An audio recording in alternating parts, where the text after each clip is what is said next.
मनोज जरांगे पाटलांच्या पायी मोर्चाचा आजचा 6वा दिवस। आज मोर्चा नवी मुंबईत येणार। आजचा मुक्काम वाशीमध्ये होणार, तर उद्या जरांगे पाटील मुंबईत धडकणार। नवी मुंबईमध्ये आज अवजड वाहनांना बंदी। जरांगे पाटलांच्या आंदोलनामुळे आज अवजड वाहनांना बंदी। मराठा आंदोलकांचा मोर्चा आज पनवेलमध्ये दाखल होणार। मनोज जरांगे पाटलांचा मुंबईकडे येण्याचा मार्ग बदलला। मराठा आंदोलकांना जुन्या घाटातून जाण्याची सूचना। मुंबई पुणे महामार्गावरील जुन्या घाटातून जाण्यास आंदोलकांचा विरोध। सायन पनवेल महामार्गावर अवजड वाहनांना बंदी। मनोज जरांगे यांच्या पायी मोर्चाच्या पार्श्वभूमीवर प्रशासनाचा निर्णय। मराठ्यांच्या मोर्चाला नवी मुंबईमध्ये 2,500 ते 3,000 पोलिसांचा बंदोबस्त। कायदा सुव्यवस्थेच्या पार्श्वभूमीवर नवी मुंबईत पोलीस अलर्ट मोडवर।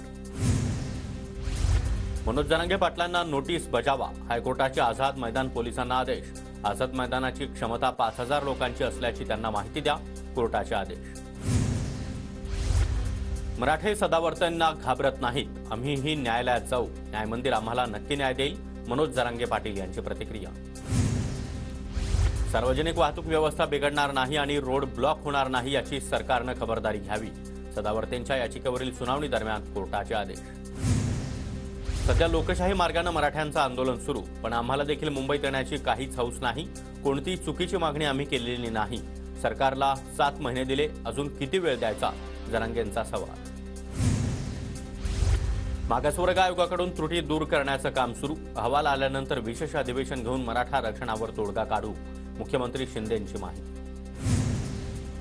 मनोज जरांगे यांनी गरीब मराठा असा वेगळा गट तयार करावा, कारण त्यांची समस्या देखील वेगळी। प्रकाश आंबेडकर यांचा मनोज जरांगेंना सल्ला। तसंच श्रीमंत मराठ्यांकडून आंदोलन चिरडण्याची शक्यता व्यक्त केली भीती।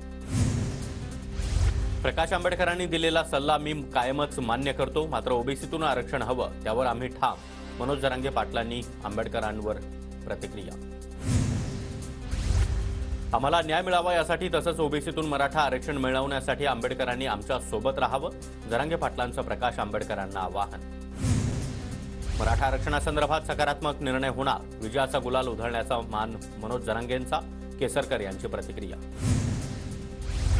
मराठा आरक्षणाचा प्रश्न सोडवण्याचा सरकारचा प्रयत्न। जरांगे पाटील मुंबईला येईपर्यंत आरक्षणाचा प्रश्न सुटेल, मराठा आरक्षणावर शर्मिला ठाकरे यांची प्रतिक्रिया। भाजपाकडून ओबीसी मराठा वाद निर्माण करण्याचा प्रयत्न। मराठा आरक्षण द्यायला वेळ का लागतोय, नाना पटोलेंचा सवाल।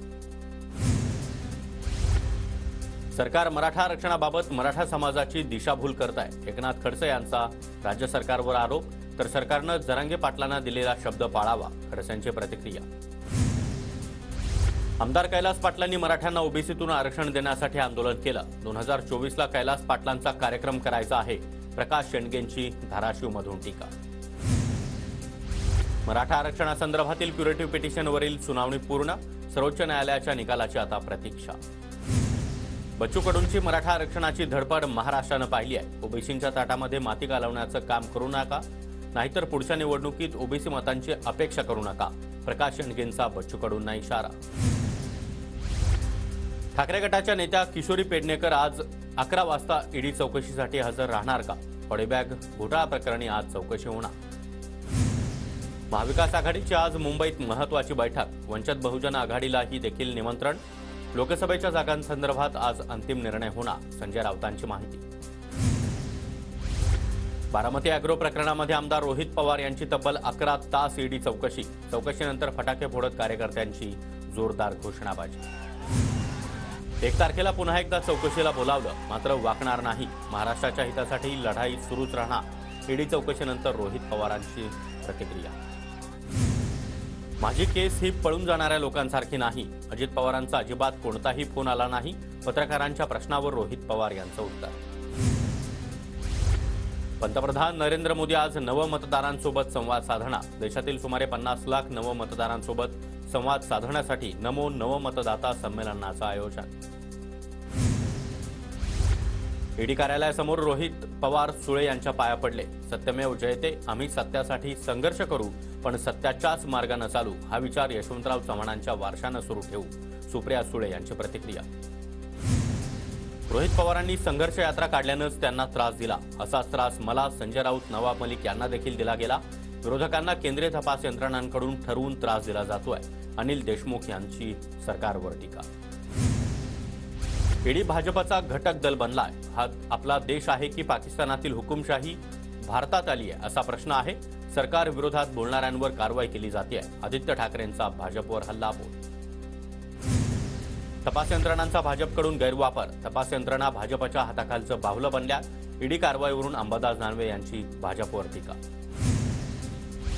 महाविकास आघाडी सरकार असताना आमच्यावर देखील सूडबुद्धीनं कारवाई. मुंबई पोलिसांचा तुम्ही घरगड्यासारखा वापर केला. विरोधकांच्या आरोपांना नितेश राणेंचा प्रत्युत्तर. कथित खिचडी घोटाळा प्रकरणी संजय राऊतांचे भाऊ संदीप राऊत यांना देखील ईडीची नोटीस. पुढच्या आठवड्यामध्ये चौकशीसाठी हजर राहण्याचं समन्स. बाळासाहेबांसारखे कपडे माळ घालून बाळासाहेब होता येत नाही. नरेंद्र मोदींवर टीका करण्याचा ठाकरेंना अधिकार नाही. बाळासाहेबांचं स्वप्न नरेंद्र मोदी यांनी पूर्ण केलं. एकनाथ शिंदे यांची उद्धव ठाकरेंवर टीका. कोरोना काळामध्ये काही लोकांनी खिचडी घोटाळा केला. घरी बसलेल्या लोकांना सत्ता कशी मिळणार? मुख्यमंत्री शिंदेंचा नाव न घेता उद्धव ठाकरेंना टोला. भाजप शासित राज्यांसाठी केंद्राचा रामलल्लाच्या दर्शनासाठी खास कार्यक्रम. 5 फेब्रुवारीला मुख्यमंत्री एकनाथ शिंदे यांच्यासह सर्वच मंत्रिमंडळ अयोध्येमध्ये प्रभू श्रीरामाच्या दर्शनासाठी जाणार. राष्ट्रवादी आमदार अपात्रता प्रकरणी शरद पवार गटाच्या अमोल कोल्हे आणि जयंत पाटलांची उलट तपासणी. 2 जुलैला प्रतिज्ञापत्रावर सही केली, मात्र त्याचा वेगळाच वापर केल्याचा सुनावणी दरम्यान कोल्हेंचा दावा. उपमुख्यमंत्री अजित पवार आज आणि उद्या अमोल कोल्हे यांच्या शिरूर मतदारसंघात. आज जुन्नरमध्ये शेतकरी मेळावा, तर उद्या दादांच्या उपस्थितीमध्ये खेडमध्ये विविध कार्यक्रमांचं आयोजन. लोकसभेमध्ये ओबीसींचे 12 ते 13 आमदार निवडून गेले पाहिजेत. 12 ते 13 आमदार निवडून गेले तरच आरक्षण टिकेल.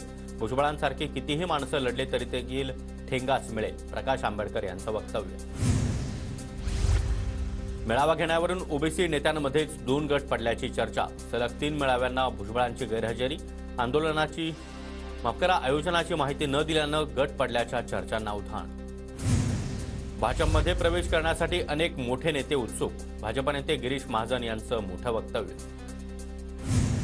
मुख्यमंत्री एकनाथ शिंदेंनी दरेगावामध्ये भरवला जनता दरबार. नागरिकांच्या समस्या जाणून घेतल्या. जनता दरबारात मोठी गर्दी. इंडिया आघाडीला मोठा सुरंग. लोकसभेच्या पश्चिम बंगालमधील सर्वच्या सर्व 42 जागा ममता बॅनर्जी स्वबळावर लढवणार. तृणमूल काँग्रेस आणि काँग्रेसमधील वाटाघाटीमध्ये अपयश आल्यानं ममता बॅनर्जींचा मोठा निर्णय. माझा कोणताच प्रस्ताव मान्य न केल्याचं कारण दिलं. इंडिया आघाडीला दुसरा मोठा धक्का. पंजाबमध्ये आम आदमी पक्ष देखील स्वबळावर लढणार. काँग्रेससोबत जाणार नाही. आप 14 जागा जिंकेल. मुख्यमंत्री भगवंत मान यांचं वक्तव्य. ईडीचे मुंबई, दिल्ली, लखनौ आणि अहमदाबादमध्ये 13 ठिकाणी छापे. अली असगर शिराजी ड्रग्ज प्रकरणामध्ये ईडीची कारवाई. ईडीकडून 2,17,00,000 रुपयांच्या बँकेतील ठेवी आणि रोख रक्कम जप्त.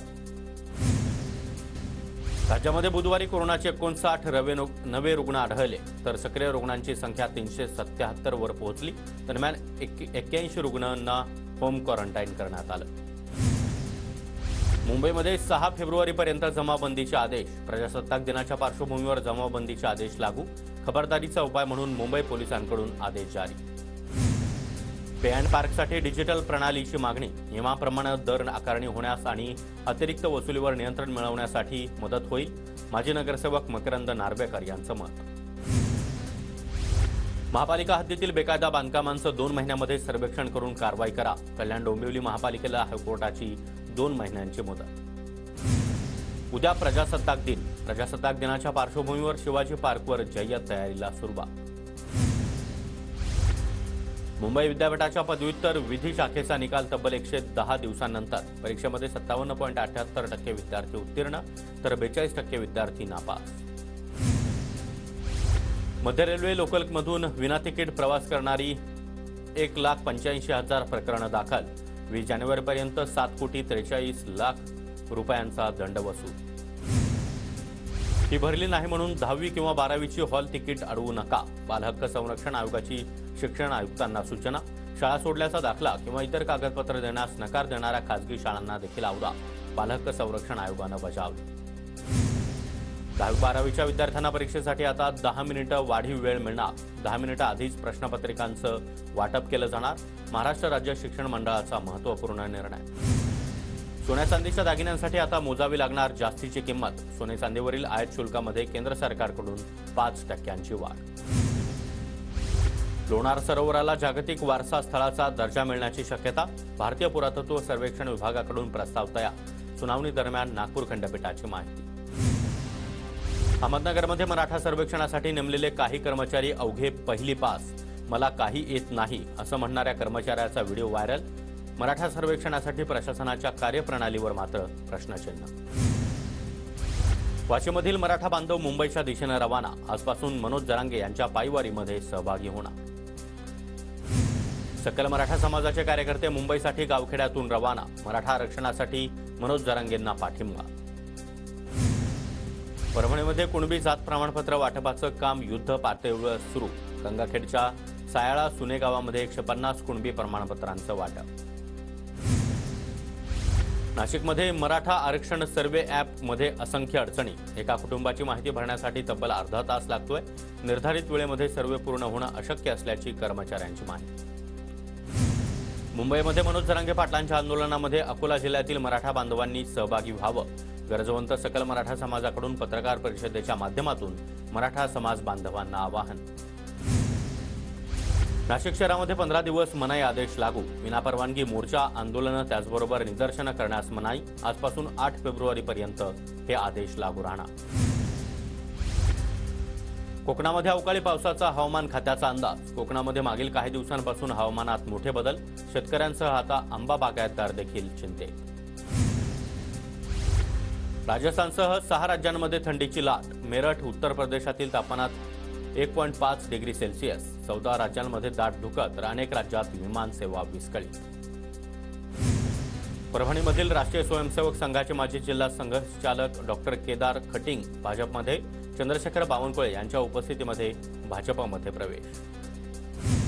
परभणीच्या जिंतूरमध्ये कुशल कामगारांचं उपोषण, कंत्राटी पद्धतीनं काम करून देखील कामगारांना वेतन नाही, 4 महिन्याचं थकीत वेतन देण्याची मागणी. अमरावतीच्या तिवसा तहसील प्रहारचे नतमस्तक आंदोलन, तिवसा तालुका अवकाळीग्रस्त यादीमध्ये समाविष्ट करण्याची प्रहारची मागणी, तहसीलदारांसमोर आंदोलकांची घोषणाबाजी. जळगावच्या मोयखेडा दीर गाव ग्रामस्थांचा जामनेर ते जळगाव जिल्हाधिकारी कार्यालयापर्यंत पायी मोर्चा, तरुणाच्या हत्या प्रकरणी दोषींवर कारवाईच्या मागणीसाठी रात्री ग्रामस्थांचं ठिय्या आंदोलन. विद्रोही साहित्य संमेलनाला पार्श्वभूमीवर धुळ्यामध्ये 1 मूठ धान्य 1 रुपया विद्रोहासाठी प्रचार फेरी, 3 फेब्रुवारीपासून जळगाव जिल्ह्यातील अमळनेर इथं विद्रोही साहित्य संमेलनाला सुरुवात होणार. सोलापूर जिल्ह्यातील पोलीस अधिकाऱ्यांच्या बदल्या, विनोद घोगे यांची करमाळा पोलीस निरीक्षक पदे नियुक्ती, पोलीस निरीक्षक ज्योतिराम गुंजवटे यांची पंढरपूर मंदिर सुरक्षा इथं बदली. क्षयरोग नियंत्रण कामगिरीमध्ये नवी मुंबई राज्यात द्वितीय क्रमांकानं मानांकित, महानगरपालिकेच्या राष्ट्रीय क्षयरोग दूरीकरण कार्यक्रम समूहाचा यशदा पुणे इथं सहसंचालक आरोग्य सेवा यांच्या हस्ते गौरव. धुळे जिल्ह्यातील जलप्रकल्पांमध्ये पाणीसाठा कमी, लळिंग कुरणातील प्राण्यांसाठी बनवण्यात आलेले पाणवठे कोरडे, पाण्यासाठी प्राण्यांची मोठी भटकंती. धुळ्यामध्ये उन्हाळी कांद्याला खत देण्यासाठी शेतकऱ्यांची लगबग, कांद्याची वाढ होण्यासाठी खतांचा वापर, तर विहिरींमध्ये अल्प पाणीसाठा असल्यानं पाणी कमी पडण्याची देखील शक्यता. धुळे जिल्ह्यामध्ये मशीनद्वारे तूर काढण्यासाठी आता शेतकऱ्यांची पसंती, काही भागात उत्पन्नांमध्ये घट, तुरीला 10 ते 12 हजाराचा भाव देण्याची शेतकऱ्यांची मागणी. धुळे सोलापूर मार्गावरील गरताड गावाजवळील उड्डाणपुलाचं काम पूर्ण करण्याची मागणी, काम संथगतीनं होत असल्यानं मोठी वाहतूक कोंडी. नंदुरबार जिल्ह्यामध्ये जनावरांच्या लाळ खरकूत आजारावर उपाययोजनेसाठी पशुसंवर्धन विभाग सज्ज, 1 महिन्याच्या आत लसीकरण करण्याचे उद्देश, मात्र जनावरांपेक्षा लस पुरवठा कमी असल्याचं चित्र. नंदुरबार जिल्ह्यामध्ये 50% पेक्षा अधिक शेतकऱ्यांना विम्याची प्रतीक्षा, दुष्काळी भागातील शेतकऱ्यांना लवकरच राहिलेली मदत मिळेल, मदत आणि पुनर्वसन मंत्री अनिल पाटील यांची माहिती. सांगलीमध्ये नवीन वर्षातील बेदाणा सौद्यांना प्रारंभ, नवीन वर्षातील पहिल्या सौद्यामध्ये बेदाण्याला मिळाला 160 रुपयाचा उच्चांकित. नागपूरच्या उमरेड पवनी करंडला अभयारण्यामध्ये F2 वाघिणीची 3 महिन्यांच्या बछड्यांसह भ्रमंती, पर्यटकांना मोठी पर्वणी. झोपडपट्टी धारकांचं चूल मांडव आंदोलन, घराचा 7/12 उतारा मिळण्यासाठी झोपडपट्टी धारकांची मागणी. परभणीमध्ये गायरान धारकांच्या विविध मागण्यांसाठी आठवले गटाचा मोर्चा, गायरान आणि झोपडपट्टी धारकांच्या प्रश्नांबाबत आठवले गट आक्रमक.